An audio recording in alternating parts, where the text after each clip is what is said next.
นี่คนเคยได้ยินคนพูดไหมว่าสาเหตุที่อยุธยาแตกเนี่ยก็เพราะคำสาปของพระนารายณ์สวัสดีค่ะวิวจาก Channel Point View ค่ะช่วงนี้กระแสละครอิงประวัติศาสตร์มาค่อนข้างแรงนะคะหลายคนดูคลิปที่แล้วของวิวว่าด้วยเรื่องการผลัดแผ่นดินอยุธยาแล้วก็สงสัยว่าโอ้โหทำไมช่วงราชวงศ์บ้านพลูหลวงเนี่ยถึงดูแบบนองเลือดขนาดนี้ทำไมถึงมีการฆ่าลูกฆ่าพ่อฆ่าพี่ฆ่าน้องกันวุ่นวายไปหมดนะคะทุกคนรู้ไหมมันไม่ใช่แค่นั้นนะแต่มันมีคนพูดถึงขนาดว่าสาเหตุที่เป็นแบบนี้ก็เพราะคำสาปของสมเด็จพระนารายณ์มหาราชที่สาปราชวงศ์บ้านพลูหลวงทั้งราชวงศ์เลยนะคะและนี่คือสาเหตุที่ทำให้กรุงศรีอยุธยาแตกด้วยค่ะว่าแต่คำสาปนั้นสาปว่ายังไงทำไมสมเด็จพระนารายณ์ถึงสาปแล้วคำสาปเป็นจริงไหมวันนี้วิวเก็บรวบรวมมาเล่าให้ฟังแล้วค่ะถ้าพร้อมจะฟังเรื่องราวที่ทั้งสนุกและก็ได้สาระกันแล้วก็ไปฟังกันเลยค่ะ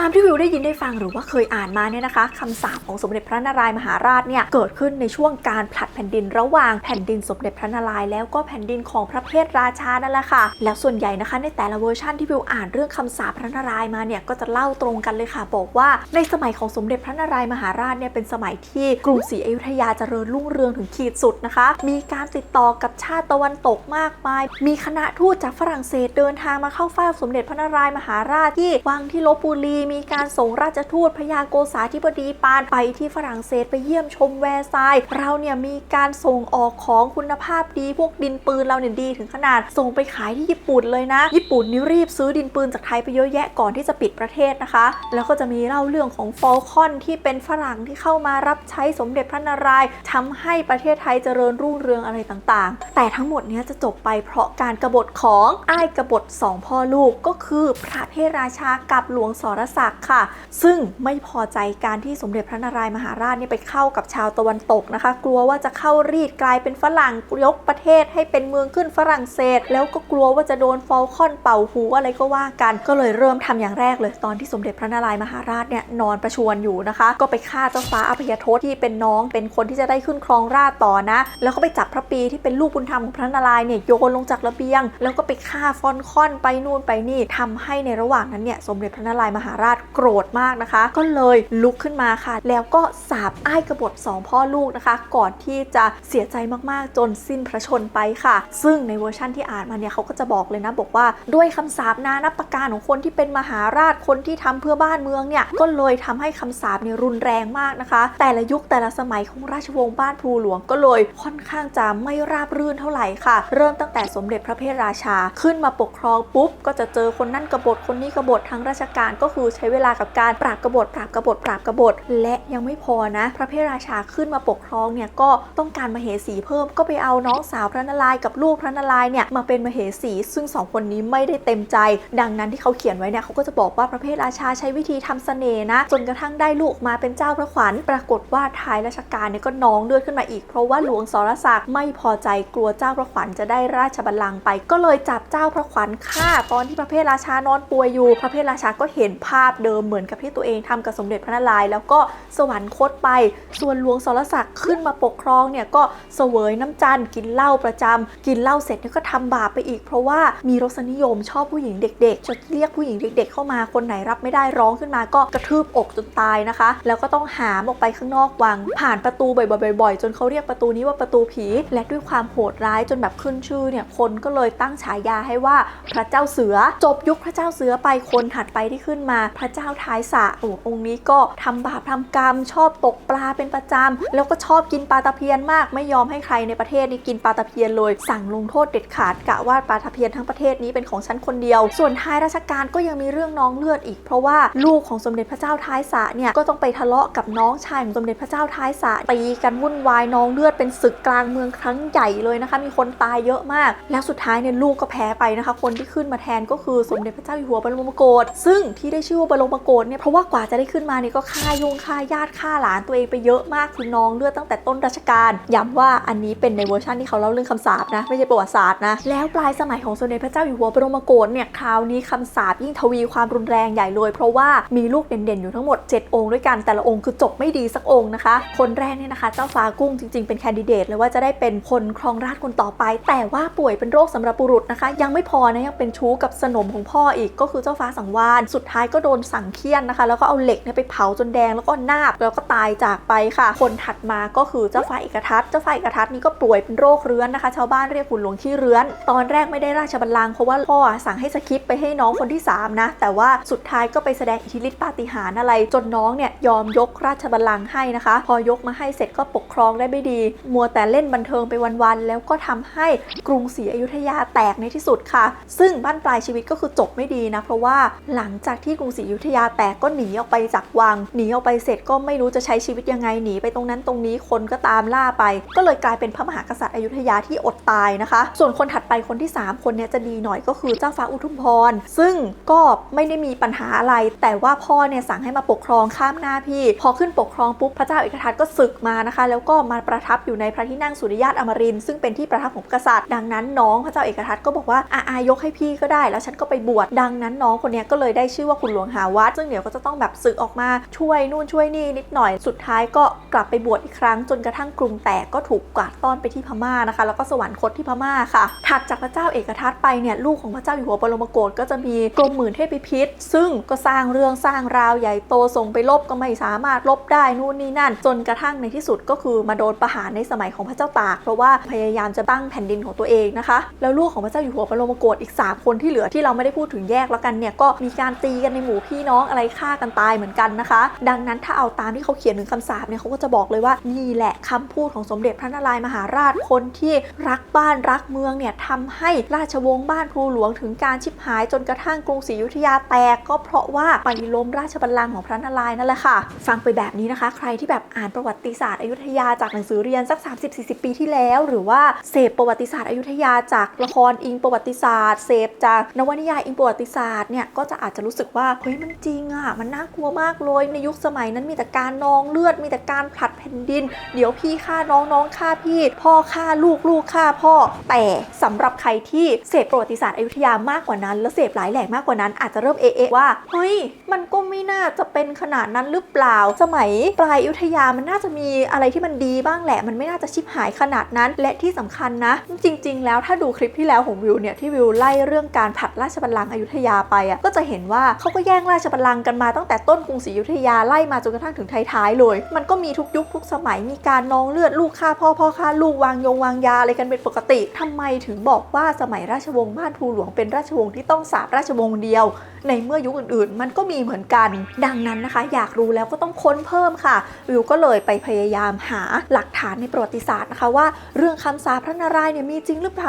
ล่าปรากฏว่าทุกคนสารภาพตรงนี้เลยหาไม่เจอค่ะคืออ่านพวกพระราชพงศาวดารเวอร์ชันเก่าๆไม่มีส่วนใหญ่ก็จะเขียนแค่ว่ามีเรื่องพระปรีตายพอพระปรีตายเสร็จปุ๊บพระนารายณ์ก็สวรรคตพอพระนารายณ์สวรรคตก็เปลี่ยนราชวงศ์เป็นราชวงศ์บ้านภูหลวงแล้วก็เล่าประวัติศาสตร์ต่อไปเลยไม่ได้มีตรงไหนที่เขียนเลยนะคะว่าสมเด็จพระนารายณ์มหาราชมีการสาปนู่นนี่นั่นเอาไว้แล้ววิวก็พยายามอ่านไล่มานะคะไล่ก็หาไม่เจอสักทีไปเจอเวอร์ชันหนึ่งที่เป็นบทความด้วยบอกว่ามันมีเขียนถึงในหนังสือไทยรบพม่าของสมเด็จกรมพระยาดำรงราชานุภาพแต่สารภาพตรงนี้ค่ะวิวไม่เคยอ่านไทยรบพม่าของสมเด็จกรมพระยาดำรงราชานุภาพนะอย่างไรก็ตามก็ไปเปิดพลิกพยายามหาแบบเร็วๆและไม่ได้อ่านมาทั้งเล่มก็ไม่เจอเพราะว่าไทยรบพม่าเนี่ยมันเป็นเรื่องสงครามไทยกับพม่าตั้งแต่สมัยรัชกาลที่1ซึ่งมันก็ไม่น่าจะย้อนไปพูดถึงสมัยสมเด็จพระนารายณ์หรือเปล่าหรือมันอาจจะพูดถึงแต่วิวยังไม่เจอตัวบทดังนั้นขอไม่นับว่ามีถ้าสมมติว่าใครเคยเจอคอมเมนต์มาบอกด้านล่างได้นะคะอย่างไรก็ตามค่ะถ้าเอาเป็นเวอร์ชั่นที่วิวเล่าเมื่อกี้ที่ได้อ่านตัวบทแบบได้อ่านเลยว่าโอ๊ยคนนี้เขียนแบบนี้เล่าละเอียดเลยเนี่ยวิวเจอในเวอร์ชั่นของหลวงวิจิตรวาทการค่ะซึ่งจริงๆแล้วถ้าสมมติว่าพูดถึงสมเด็จกรมพระยาดำรงราชานุภาพก็ไม่ได้เก่ามากนะก็สมัยแค่รัชกาลที่5เท่านั้นห่างจากสมัยอยุธยาไปไกลเลยส่วนถ้าพูดถึงสมัยหลวงวิจิตรวาทการอันนี้ยิ่งใหม่ใหญ่เลยเพราะว่าหลวงวิจิตรวาทการก็คือสมัยจอมพลป.พิบูลสงครามซึ่งเพิ่งจะแบบผ่านมาไม่นานเท่านั้นนะทุกคนแปลว่าในหลักฐานเก่าๆโบรา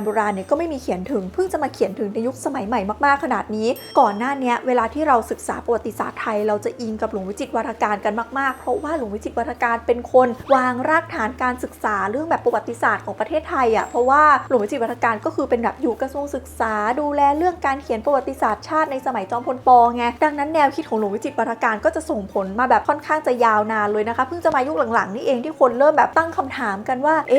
ตอนนั้นหลวงวิจิตรเขาเขียนจากแฟกต์หรือเขาเขียนเพราะว่ามันจะต้องมีฟังก์ชันทางการเมืองหน้าเพราะอย่าลืมว่าหลวงวิจิตรวาทการเนี่ยเป็นผู้ช่วยคนสำคัญมากๆเลยของจอมพลป.พิบูลสงครามนะคะในการสร้างความรักชาติในแบบชาตินิยมในยุคจอมพลป.ค่ะเพราะว่ายุคนั้นก็เป็นยุคแบบสงครามโลกใช่ไหมเหมือนกับที่วิวเคยเล่าไปในคลิปประวัติของจอมพลป.นะคะแต่ประเด็นก็คือในสมัยของหลวงวิจิตรวาทการเนี่ยคำว่าชาตินิยมอ่ะมันคือชาตินิยมที่เขาพยายามเน้นให้เห็นว่าคนนี้เป็นไอดอลของการรักชาติคนนี้เป็นไอดอลของการรักชาติคนนี้เป็นคนธรรมดาแต่มีคุณค่าขึ้นมาได้เพราะว่าเขารักชาติและเขาลุกขึ้นมาปกป้องชาติเพื่อที่จะบอกทุกคนในประเทศตอนนั้นว่าทุกคนก็ลุกขึ้นมาปกป้องชาติได้เหมือนกันนะแล้วดูว่าแต่ละคนที่หลวงวิจิตรวาทการหยิบขึ้นมาเนี่ยส่วนใหญ่ก็จะเป็นคนธรรมดานะคะไม่ว่าจะเป็นขุนรองประหลัดชูบ้านบางระจันพระเจ้าตากอะไรอย่างเงี้ยก็จะเป็นแบบสไตล์เดียวกันทีเนี้ยถ้าเราสังเกตงานเขียนของหลวงวิจิตรวาทการเราจะเห็นเลยว่าเพื่อทำให้คนเหล่านี้ดูแบบรักชาติดูเป็นตัวดีมันต้องมีตัวร้ายซึ่งแน่นอนว่าของหลวงวิจิตรเนี่ยตัวร้ายสุดๆคือพม่าแต่มันก็จะมีตัวร้ายกลุ่มหนึ่งคือคนที่อยู่ในชาติแล้วไม่รักชาติเขาก็จะพยายามทำให้เห็นว่าบ้านพลูหลวงเนี่ยเป็นตัวร้ายนะเพื่อทำให้ตัวละครตัวดีของเขาอ่ะมันดูดียิ่งขึ้นในเมื่อบ้านพลูหลวงเป็นตัวร้ายแปลว่าบ้านพลูหลวงต้องล้มอะไรสักอย่างที่มันดีมาก่อนเขาก็จะพยายามเขียนให้ยุคพระนารายณ์เนี่ยเป็นยุคที่แบบประเสริฐเลิศเลอขึ้นไปนะคะมันก็จะเห็นกราฟชัดเจนเลยว่าสมัยพระนารายณ์เนี่ยพระนารายณ์รักชาติพระนารายณ์ทำเพื่อชาติบ้านเมืองเจริญถึงขีดสุดบ้านพลูหลวงปุ๊บกราฟหักลงป๊อกลงมาเสร็จแล้วบ้านพลูหลวงนี่คือยุคเสื่อมโทรมคือยุคที่ไม่ทำอะไรเลยไม่มีอะไรเจริญทุกอย่างชิบหายหมดเพื่อที่จะให้เห็นว่าคนที่กลับมากอบกู้เนี่ยเป็นไอดอลเป็นแบบว่าวีรบุรุษของชาตินะคะอันนี้คือฟังก์ชันแบบชาตินิยมในแบบหลวงวิจิตรวาทการซึ่งเราดันไปเจอเรื่องคำสาปพระนารายณ์เนี่ยในเวอร์ชันหลวงวิจิตรวาทการกันเยอะที่สุดเลยค่ะยกตัวอย่างเช่นในเล่มนึงนะที่เด่นมากเลยคือเนี่ยนวนิยายเรื่องกรุงแตกของหลวงวิจิตรวาทการถ้าเราเปิดไปนะเราก็จะเจอเลยว่าบทแรกสุดเนี่ยชัดเจนที่สุดเลยเขาเขียนว่าคำสาปของพระมหาราชนะคะดังนั้นมันก็มีความเป็นไปได้แหละว่าเรื่องคำสาปพระนารายณ์คำสาปราชวงศ์บ้านพลูหลวงเนี่ยมันเป็นสิ่งที่เขาเขียนขึ้นเพื่อการเมืองในยุคสมัยเขานะอย่างไรก็ตามนะคะวันนี้วิวไม่อยากจะไปเจาะประเด็นนั้นเยอะค่ะเพราะว่ามันไม่ค่อยสนุกเท่าไหร่แต่สิ่งที่น่าสนุกมากกว่าก็คื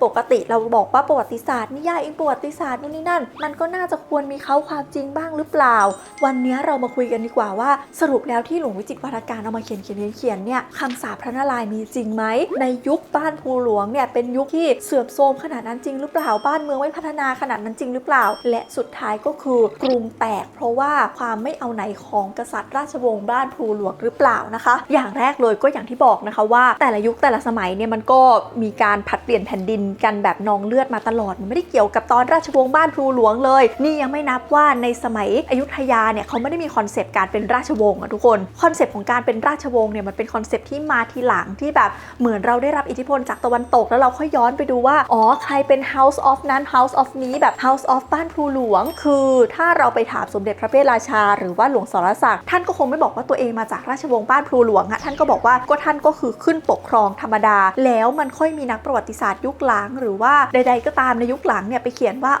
มาจากแถวบ้านพลูหลวงงั้นตั้งชื่อราชวงศ์ให้ว่าราชวงศ์บ้านพลูหลวงแล้วกันนะคะส่วนเรื่องบุญญาธิการความดีความเลวของกษัตริย์แต่ละพระองค์เนี่ยอันนี้ก็ต้องบอกว่าไม่สามารถเชื่อพระราชพงศาวดารได้ทั้งหมดเพราะว่าพระราชพงศาวดารเนี่ยมีการชำระหลายครั้งมีการเติมเข้าไปหลายครั้งในราชสมัยนี้อยากเขียนเพิ่มก็เติมเข้าไปรัชสมัยนั้นอยากเขียนเพิ่มก็เติมเข้าไปบรรยายต่อกันไปเรื่อยๆนะคะไม่ได้แปลว่าพระราชพงศาวดารบันทึกณวันนั้นแล้วมันจะเป็นแบบนั้นมาตลอดอย่างพระราชพงศาวดารฉบับพระราชาเทขาเนี่ยก็มีการเติมอะไรเข้าไปเยอะมากเอาง่ายๆสมมติว่าให้ยกตัวอย่างเล่าเรื่องพระเจ้าเสือขึ้นมาเนี่ยนี่แหละคือจุดที่หลายคนงงในประวัติศาสตร์เพราะว่าถ้าเราไปดูในเวอร์ชั่นที่เล่าถึงคำสาปพระนารายณ์พระเจ้าเสือจะเป็นคนที่โหดร้ายมากดูเลวร้ายมากดูแบบว่าหุนหันพลันแล่นดูไม่มีความดีอะไรเลยในขณะที่ถ้าเราไปดูในอีกเวอร์ชันหนึ่งเราก็จะเริ่มเห็นว่าพระเจ้าเสือเป็นคนที่ต่อยมวยเก่งเพราะว่าบุญญาธิการของกษัตริย์ทำให้ต่อยมวยแล้วชนะคนนั้นคนนี้ได้สรุปจะเป็นคนบาปหรือจะเป็นคนมีบุญแล้วยังไม่พอถ้าเราไปดูในเวอร์ชันแบบหลังๆไปอีกก็มีคนบันทึกถึงพระเจ้าเสือว่าเป็นคนที่รักลูกน้องรักพันท้ายนรสิงห์เนี่ยไม่อยากจะประหารเลยมันขัดแย้งกันไปหมดเลยดังนั้นแปลว่าการบันทึกประวัติศาสตร์รูปแบบเก่าเนี่ยเขาไม่ได้บันทึกเอาแฟกต์ทั้งหมดค่ะเขาก็บันทึกความดีความเลวปนกันไปหมดแหละแล้วแต่ว่าคนที่บันทึกเนี่ยอยากจะนำเสนอมุมไหนอะไรยังไงนะคะและนำเสนอเพื่อ